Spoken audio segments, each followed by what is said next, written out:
Bon les gens, avant que la vidéo commence, je voulais vous faire passer un petit message. Moi et Megetsu, on aimerait bien organiser des petits débats avec vous, où on pourrait parler de plusieurs sujets qui ont un rapport avec les mangas animés ou pas du tout. Donc on a un Discord pour ça, il est dans la description, donc n'hésite pas à nous rejoindre. Puis si toi tu as un sujet intéressant ou que tu as envie de participer à un autre débat, bah on te fera venir dans un channel vocal et tu passeras sûrement dans la vidéo, donc ça peut être sympa. Bref, si tu veux en savoir plus, viens sur Discord, on fera une annonce quand on aura un sujet de débat, et donc ça serait cool que vous soyez présents. Enfin bref les gens, aujourd'hui nouveau petit concept, t'inquiète, tu vas voir, c'est pas compliqué à comprendre. Dans ce concept, je ferai des petites recherches sur les créateurs de nos mangas ou animés préférés, car il est vrai que l'on connaît très souvent le nom d'un de nos mangas préférés, mais presque, je dis bien presque, jamais le nom de leur auteur, et c'est vraiment dommage. Et puis j'ai envie de te dire la vérité, moi-même avant de faire cette vidéo, je connaissais pas le nom de l'auteur de My Hero Academia, oui, et pourtant je suis un grand fan. Et bref, c'est pour ça qu'on va s'intéresser aujourd'hui à eux, et pourquoi pas peut-être trouver des petites anecdotes, ça pourrait être sympa. Enfin bref, Terry, balance l'intro.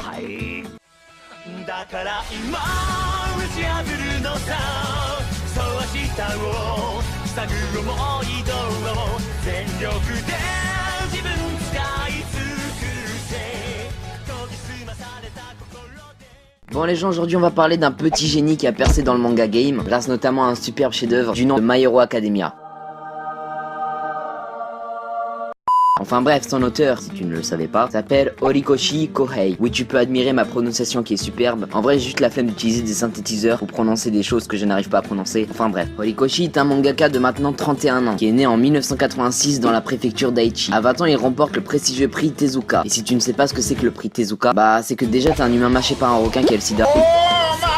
Bref, le prix Tezuka est une récompense remise 2 fois par an au Japon à un manga créé par un nouvel artiste, et quand même sa valeur est de 1 million d'yens, soit 7000 €. Bien sûr pour une œuvre excellente, on peut dire merci Wikipédia. Bon maintenant les gens, on va s'intéresser un peu à ses œuvres et à son parcours. Bref, celui-ci a d'abord attiré l'attention en 2006 où il reçut le 72e prix Tezuka pour les nouveaux espoirs avec son one-shot Nukegara, toujours avec ce superbe accent. Bref, on peut dire que c'est un petit début pour notre génie. Bon, avant d'avoir eu l'idée du concept du très célèbre My Hero Academia, Horikoshi avait dessiné 2 séries dont l'une avait été très vite arrêtée. On peut dire qu'il a pas fait long feu.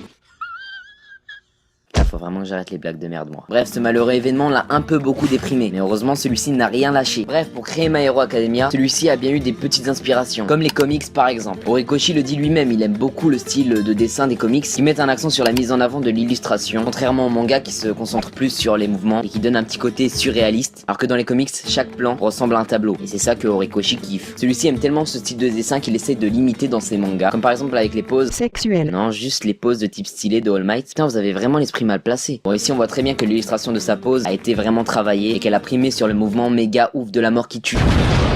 Bref, on sait aussi que ses sources d'inspiration ont été One Piece, Naruto, Akira et Dragon Ball. Et il le dit lui-même, Dragon Ball c'est le manga qui lui a donné envie de dessiner. Donc quelque part on doit remercier Akira Toriyama. Bon, maintenant on va s'intéresser à une de ses œuvres qui est ma foi pas mal. Je parle bien sûr de Crazy Zo. Par contre là je te conseille vraiment d'aller le lire, il est plutôt sympa. Bref, aujourd'hui je ne vais pas vous raconter le synopsis de ce manga parce que d'une part j'ai pas le temps et que peut-être j'en dédierai une vidéo, pas sûr. Bref, je vais plutôt vous montrer l'ancêtre de Bakugo. Il s'agit donc de Shishido. Ce petit garçon au milieu s'est fait défoncer par un autre lion et donc se fait recueillir par Shina. C'est le petit lapin humanoïde. Enfin bref, depuis sa défaite, Shishido est obnubilé par l'idée d'être le plus fort, un peu comme Bakugo. Bon, comme tu peux le voir à l'image, il ressemble trait pour trait à Bakugo, à quelques exceptions près. Bon, vu que je suis sympa, j'ai aussi trouvé l'ancêtre d'Izuku. On le retrouve bien évidemment dans le one-shot de Boku no Hero. Bon, là je ne connais ni l'histoire ni le nom des personnages, du coup le mec qui ressemble à quelque chose près à Izuku, je vais le nommer Michel. C'est vrai que c'est un beau prénom ça. Bref, là on voit très clairement que c'est une sorte d'Izuku un peu moche, mais ça va, on reconnaît certains traits comme les cheveux ou l'expression un peu de pleurnichard. Bref les gens, c'est la fin de cette vidéo, parce que moi j'ai un peu des choses à faire dans la vie. Je te conseille d'aller faire de même et de sortir voir tes amis quand même. Bref, si la vidéo t'a plu, n'hésite pas à mettre un gros like, à partager énormément parce que c'est très important, tu vois, à commenter, ça fait toujours plaisir, et puis t'abonner bien sûr. Bref, en attendant, moi j'ai un chat à torturer, donc salut.